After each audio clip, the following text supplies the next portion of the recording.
ఎటువంటి సమస్యలు వచ్చినా సరే మనిద్దరం కలిసి దాన్ని ఎదుర్కొంటామని చెప్పావు.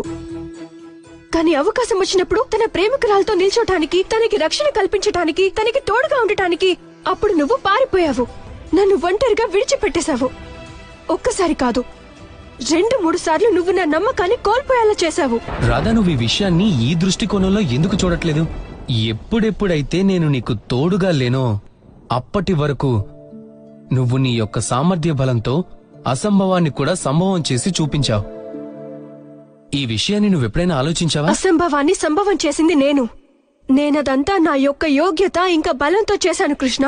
ఒకవేళ అలా చూసుకున్నట్టయితే రాధా, నేను అనేక సార్లు నిన్ను బర్సానాని రక్షించాను. కానీ అహంకారం కలిగి ఇలాంటి మాటలు ఎప్పుడూ మాట్లాడలేదు.